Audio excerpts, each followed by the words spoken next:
Hi everybody, happy hump day. I'm Heather and it starts with the food. Welcome to What's Up Wednesday. Every Wednesday I post on my blog, and this week I was posting about artichokes, and I even posted my new favorite recipe, which is grilled artichokes with a garlic aioli sauce, which is really to die for. I would not have been inspired to do a grilled artichoke had it not been for my fab trip in Napa and trying it at two different restaurants, and I figured it was so good that it was worth the shot of seeing if I could actually pull it off or not. So that was pretty exciting. So for sure, try it out. It's on the blog post. But more than that, I also was talking about the different health benefits of artichokes.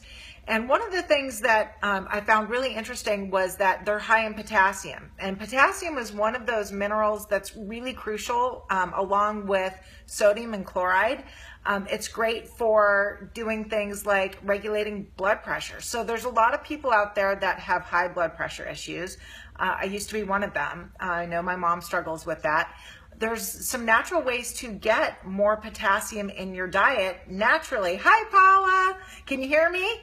Y'all good? It's nice to see you, Paula.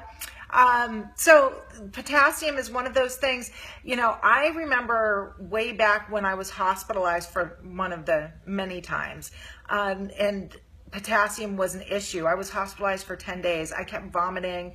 There was no real reason. They couldn't pinpoint it, but what was really not great was my potassium kept crashing. So that was something that they were constantly looking and replacing. Great, I'm glad you can hear me. And Paula, you're a nurse, so you probably are pretty familiar with potassium, especially with heart function. So I remember that they kept having to replenish the potassium through a banana bag, which was an IV drip. And the one thing that really sucked about it was that it burned going through my veins, and it must have blown out every vein that I ended up having. They kept moving the IV around, and it was just really sucky. They ended up having to do a PICC line to be able to stabilize my potassium. So that was my first real kind of wake-up call and the importance of potassium. And I know that when my potassium levels are low, I'm pretty familiar because my heartbeat starts to feel irregular. Good example is if you've been drinking too much and you go to bed at night and you wake up and your heart beats pounding through your chest, partially dehydration, but with that dehydration also comes electrolyte imbalances, and potassium is one of those things that are really important. So good news, artichokes are loaded with potassium. Two of my favorite main things that I have in my diet, lemons and avocados, are also really high in potassium. You can get potassium through spinach, kale, Brussels sprouts. Of course, there's the artichokes, portobello mushrooms, and broccoli. So load your diet up with all of those things. Another thing to think about is reducing your sodium intake. And what I mean by sodium, I mean things like canned vegetables or the white table salt. A great fix and swap is the Himalayan pink salt. That's not going to cause that imbalance. It's actually got over 80 minerals that are really, really good for you. So replacing your white table salt with Himalayan pink salt is super helpful. But you really want to watch how you're cooking. You don't want to overcook things. So you don't want to and canned vegetables aren't going to cut it. Frozen, okay, that's fine. So you could do frozen spinach, and you really don't want to, like I said, overcook them. Grilling the artichokes, steaming things, that's a great way to get the vegetables in and to really replenish the potassium. So some interesting things too, alcohol, coffee, caffeinated drinks pretty much across the board, and sugar can lower and deplete potassium levels. So I thought that was pretty interesting. So for when I was struggling with high blood pressure, those were things that I was having a lot of. I was having a lot of sugar. I was having a lot of caffeine.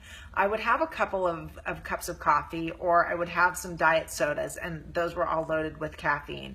And I wasn't really paying attention to replenishing my diet with things that are high in potassium, like avocados, artichokes and lemon water. Those things weren't really high on my priority list. Eating wasn't really, kind of on my radar. I just kind of ate whatever, and my body really took the toll for that. So salmon, wild caught, another salmon and sardines, those are other really good options for potassium. Crash dieting can cause lower potassium levels, which in turn can lead to high blood pressure or higher blood pressure. And what was interesting when I was researching this was that they've shown that there's been a lot of studies that through a healthy diet and through eating things like the spinach, avocado, artichokes, lemon water, those things are actually better for you and seem to work better than the normal blood pressure medications and prescriptions that you might get from your doctor. So I know for personal experience and also experience with my clients that come to me with things like high blood pressure issues, that as soon as we started making these diet changes and implementing these foods into our diet, blood pressure seemed to come down very, very quickly. So I was able to get off of my blood pressure medication, which was amazing. At 40, I was pretty sure that I was going to be on blood pressure medication for my entire life. Not so anymore. And now I'll be 47 in a couple months and my blood pressure is borderline low. So that's something I have to look out for. But I will say that if you do struggle with high blood pressure and you're on high blood pressure medication and you start to implement these changes and these foods into your diet, be aware of the symptoms of what low blood pressure can look like. A lot of people are familiar with high blood pressure that, for me, it was the flushing of my face. I would get horrible headaches, just felt overall really crappy. But when I get low blood pressure, I'm pretty aware because I get tired. I feel lethargic. I feel almost like I might faint. I'll get ringing in my ears sometimes. I remember the first time, and I've kind of struggled with that my entire life. I remember when I was a teenager, I would get up in the morning and I would go into the shower and I would start having, I didn't know then, but now I look back and that's what it was. I would start having, my eyes would go black and my hearing would start to get muffled, and I knew that I needed to sit down because I was going to faint. And this happened every morning for, gosh, I don't even know, like for months, and finally went to the doctor and he's like, well, you probably need to sit down and put your head between your knees. Well, no kidding. I had figured that out already, but never could figure out what it was. Never said that sounds like low blood pressure, but knowing what I know now and the experiences that I've had, that's exactly what it was. I wasn't eating very well. I was a teenager, so I was doing a lot of crash dieting, and I would wake up in the morning without eating, jump in the shower, and my blood pressure would drop out. So knowing what I know now, I can tell if I'm starting to have some low blood pressure issues. Those are usually my symptoms, but it may be different for you. So I would look into that. If you're starting to, implement these changes, be aware of that. If you are on blood pressure medication, be aware of those things. So things that also lead to potassium deficiency are, besides the crash dieting, medications like laxatives, aspirin, cortisone. Those all deplete potassium levels. Crash dieting, like I said, dehydration after fluid loss. So drinking. How many of us have had that middle of the night grabbing the water bottle and guzzling it down? That's dehydration, folks.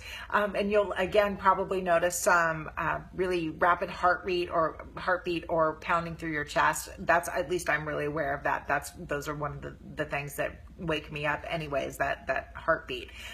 But diarrhea, vomiting, these are the things that doctors become concerned about with infants, especially when they have diarrhea and vomiting, is those potassium levels getting out of whack.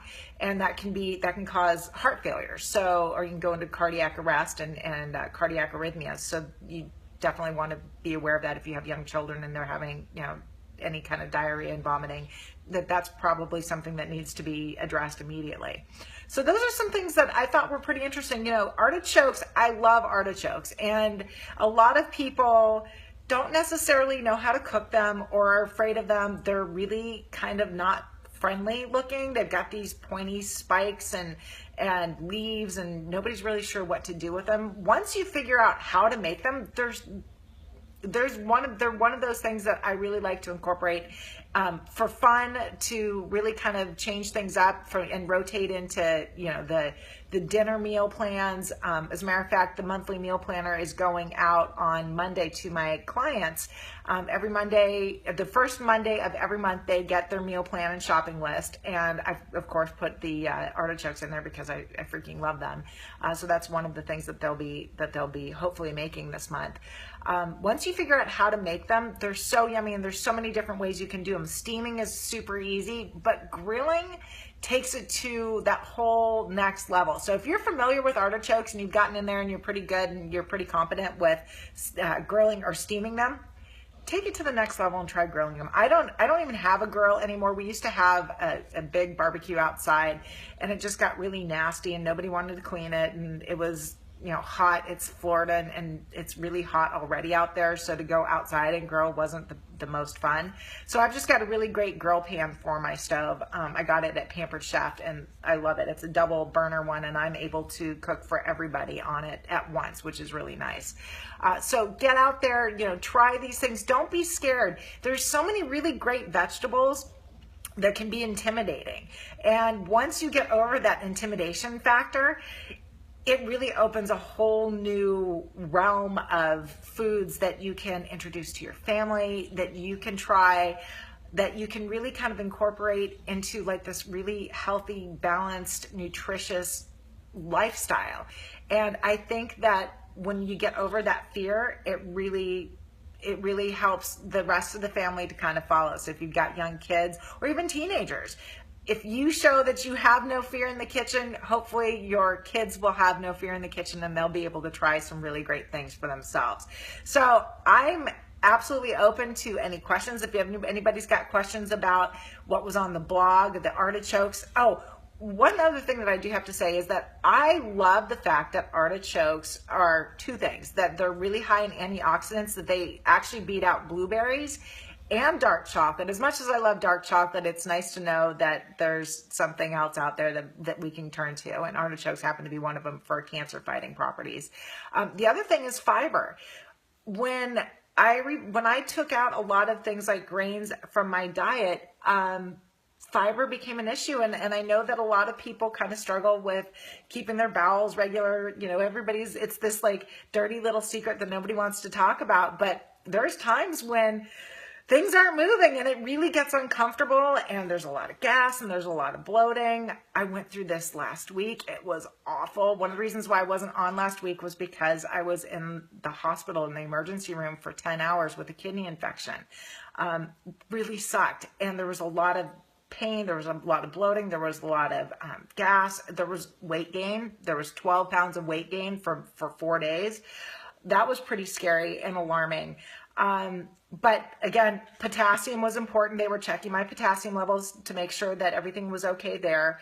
But fiber, they were like, so you're constipated. I'm like, no, I'm not. I'm fine. I'm pretty regular. Like, no, you're constipated. It's all back up behind your kidney.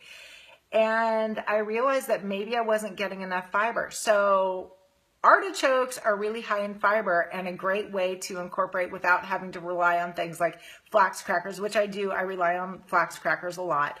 But this is another way to really kind of get some of those fibrous vegetables and not have just the normal boring ones that I'm always relying on, like broccoli. That's one of those that I'm always like, okay, I'll have that, or salads, things to kind of roughage to move things along. Artichokes are awesome. So if any of you have anything to talk about, what's up with you? What's up with me is I'm just grateful that I'm healthy, that I started to lose that 12 pounds almost immediately as soon as we got the infection under control. Still kind of not 100%, but I'm working on it. Of course, drinking my lemon water, which is always really good. I will say that I was pretty shocked that I got a kidney infection, although I used to get them a lot. Like, I don't know how many of you really, know my story. It's on my website, but I was always very sick, and I got my first kidney infection when I was 17. So I'm familiar with them, I'm really familiar with them, but I hadn't had one in many years, thank goodness. And I thought that maybe I could ignore it and hopefully it would go away, or that I would, be able to stay on top of it with, the lemon water and, getting some cranberry to help, because there was some bladder stuff going on too. Uh, and I just was really in denial that it was getting as bad as it did. And kidney infections for me go from like I feel it to holy crap, we got to do something immediately. It goes that quick for me, and that happened that last weekend. And I sat there and was really kind of in denial, because I was doing so many things that should have prevented, at least in my mind, the kidney infection, but it didn't. And again, I'm fine now, thank goodness. But prevention, I do know that lemon juice is really great for preventing kidney stones, calcium kidney stones. Didn't have a kidney stone, so it really kind of didn't do a whole lot for me. So I'm opening it up. If you've got any questions about what's on the blog, what's up with you? Are there any kind of stumbling blocks that you're having? Any successes? Is there anybody out there that's looking to try this or looking to incorporate it? Or, hey, Paula, have you tried the grilled artichoke recipe yet? I know you guys got it last month, but I don't know that if you've made it yet. And I'd love to hear if you have and what you think about it. Also, we can pretty much open it up to whatever. I saw on the news tonight something that was a little concerning.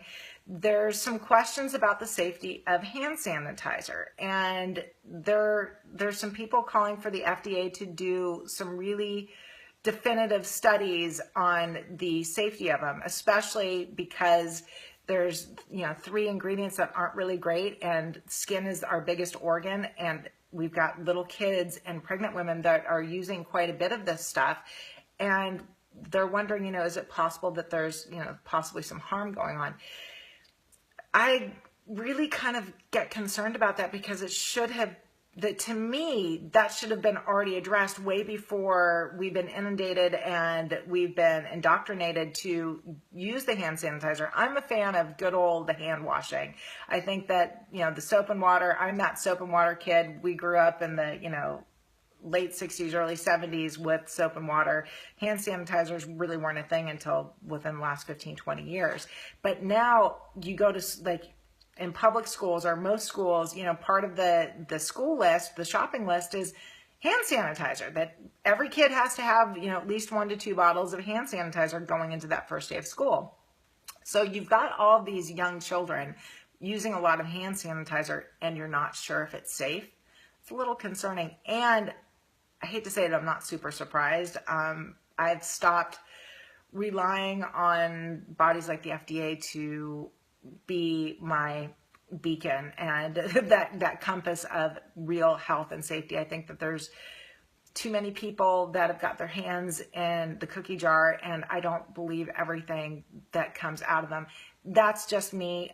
That's just from years of my own personal experience of dietary guidelines and the nutrition of what we were supposed to eat, what the food pyramid looks like. I mean, it goes, I know the FDA is not really a part of that, but governmental bodies in general deciding what's good for us, don't know that that's necessarily the way to go. I feel like I probably know best for my own body, just from being a guinea pig and trying things out for myself. And I'm sure many of you probably feel the same, that you'd rather, listen to your own bodies, even if they say something is good for us or okay, but you're having adverse reactions, or your gut instinct is maybe not. Hi, Tiffany. See you on there. Maybe not. Maybe this isn't something that we should be doing, safe or not. So I don't know if you've got any opinions on that. I'd love to hear it. If you haven't been on my blog, I post every Wednesday, and I try to do a recipe every other Wednesday. I usually have some kind of rant or some great information. There's some really good stuff that I'll be putting out next week about things like olive oil and other products that we're maybe using that are quote unquote healthy products or healthy swaps and aren't what we think they are. So that should be, I'm excited to put that out there next week, and we can talk about that next week when you read the blog. But it starts with thefood.com. When you go to my website, you can read about my story. You can check out what's on the blog. You can check out ways to work with me. I've got my cookbook. I've got Ketogenic Solutions, which is pretty much how to even start doing this and turning to this lifestyle and why you would want to. I think that as we go along over the next couple years, people are really going to see the health benefits for eating low carb, high fat diets. But even more so, there's a lot of people out there that are doing ketogenic eating, but it's still not clean eating, like counting Wendy's drive-through without a bun, and I hate to call Wendy's out, pretty much any fast food, without a bun, is a ketogenic meal. That's not it. Or bacon or hot dogs that are not organic, that are just not really good sourced food. That's something that I'm not a fan of. That's my personal opinion, that the quality of food is really, really important, and choosing organic and choosing locally sourced when you can is the best way to go. If you've got friends that have chickens, you need to go become best friends with them and get their eggs and pay for them. I mean, I go to my little farmer's market and I'll pay $8 a dozen for the really real cage-free, free-roaming chickens, not just the cage-free or free-range, but I know that these chickens are pasture-raised. They're not in coops. Hi, Sandy. They're not in coops. They're not in cages. That they're getting really good things like grubs and watermelon and tomatoes, and they're eating what they're supposed to be eating, and then in turn I'm eating that and I'm feeding them to my family. So if you have friends that have their own gardens, totally go be best friends with them. If they've got chickens, be even better friends with them, because chicken eggs are pretty expensive. I don't know, my dream is to have this huge compound and have this huge garden and chickens roaming and pasture raised cows and everybody doing their part in providing for the community and really getting the good stuff. I'm sure that's a pipe dream, and I'm sure that probably comes from my 20 plus years of growing up in the Northwest. But I do believe that getting back to those roots, and eventually I'm going to have some property where I can do that. Lake Mary does not, especially Sheffield, the housing division I live in, they frown on chickens, and there's really no room for gardens, which is a real shame. But that's something that I plan on doing. So anybody have anything that they want to talk about? I'll open it up for the next few minutes. If there's something that you want to talk about and you're watching this after the recording is over, feel free to private message me on either Facebook at It Starts With the Food. You can private message me on my own personal page, Heather Parker. You can get a hold of me through itstartswiththefood.com. There is on the Work With Me page a button for discovery call. That's a free 30-minute call that you can book with me, and we can talk about anything that you need to talk about as far as wanting to make some changes in your diet or your lifestyle and you're not really sure where to start, or you've done some changes and you're not getting really the results that you thought you would. Book a call with me. It's not going to cost you anything, and I'm pretty friendly. I don't bite. I don't know if that comes across in the video or not, but I swear I don't bite. You can ask my clients. And I just want to thank you. What's Up Wednesday is going to be my new jam. I might start incorporating some wine, because it should be like a wine down / What's Up Wednesday. It could get pretty interesting, and so I encourage you to bring your own wine, BYOW, and join me. And my phone tried to cut me off. So hi Ruby, I see you. You're in Orlando. Oh, Paula, I know that I was sick, and I know you're sorry about that. And I'm getting all of these messages now. My phone must not have been great. And Tiffany, you're welcome. I'm so glad to provide the knowledge. That's what I do. And awesome that you love my recipes. My kids love my recipes as well. Everything that I put out there are teen boy tested and approved.